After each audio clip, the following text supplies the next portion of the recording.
Hey, and thanks for taking the time to watch this week's Oldtown short, Sheep and Goats. Friends, I wonder, do you agree with everything you hear? I hope not. Because as human beings and as children of God, we are all made to process, to think, to grow, and to question.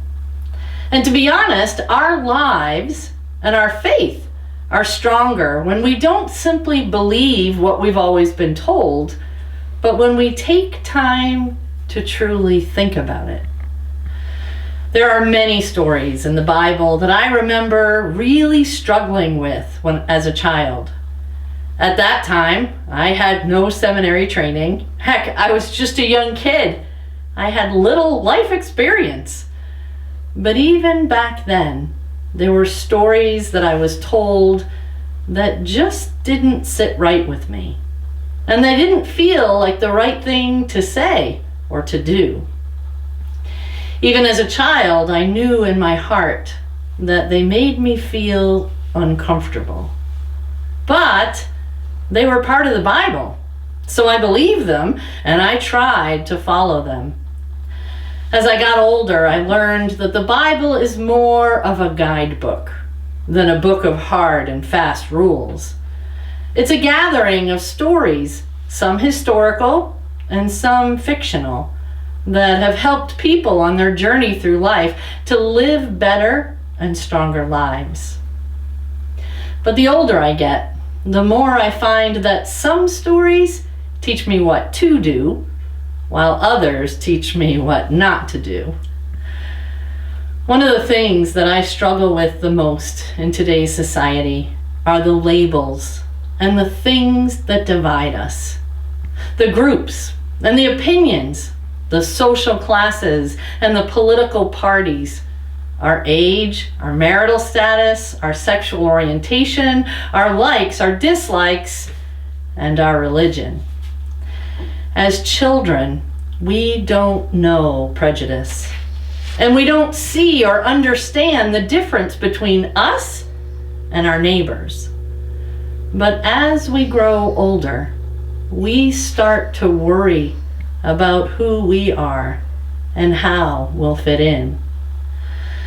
There's a story in the Bible about a king who separates a group of sheep from a group of goats. Now that would be pretty easy to do because sheep and goats look quite different. But in this story, it's said that the sheep are good and the goats are bad. There's a red flag number 1 for me. The sheep are swooned over and commended for having helped others, while the goats are punished. Now, as a child, I was a worrier, and I worried about everything. I remember worrying about, what if I'm a goat and not a sheep? And what if my family or friends were goats and not sheep? For me, as a child, rather than being a story that encouraged helping others and serving those in need, or even for some, as a story of salvation, I heard it as a story of overwhelming fear and judgment, which stopped me in my tracks. My friends, the world that we live in today is too divided. It focuses on who's in and who's out. We separate people into teams and parties and clubs.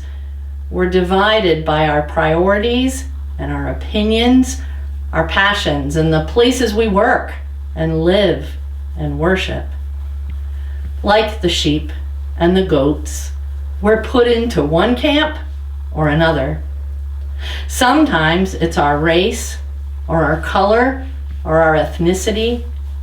Sometimes it's whether we're Democrats or Republicans or independents, whether we're vaccinated or unvaccinated, whether we're religious or unreligious, and if we're religious, as Christians, are we Catholic or Protestant? Are we Jewish, Islamic, Buddhist, spiritualists, and the list goes on and on. The trouble with groups and labels is that we start to believe them and what they identify us as. And we live our lives and treat people around us differently because of them. How about instead of all those labels, we remember that we are all human beings and that we're all made in the image of God? What if instead of separating and dividing ourselves and feeling like we have to stand up for what our group or our tribe or our community tells us, we start searching our own hearts and thinking of our neighbors, not as Democrats or Muslims or the elderly or Cape Verdean, but as human beings and children of God. Folks, if we could put our own personal agendas and labels aside and start working together to build one another up, can you imagine what the world would be like? The truth is, we all make mistakes sometimes. And sometimes it seems as though some people make more poor choices than others. But if we label them like that, like the king labeled the goats, their choices will never change. So friends, in the week ahead, work to build others up. Thank someone for doing something that they've done nicely. Point out something that they do well. Be kind and encouraging, and tell the people around you how amazing you think they are. Don't look for the mistakes and the faults and the shortcomings, but instead look for the good. Look for the light and the things that make them shine, and then kindle that fire. Because we all have tough days sometimes, and this pandemic has us turned upside down. So share a little light when and where you can as you share the love of God with the world.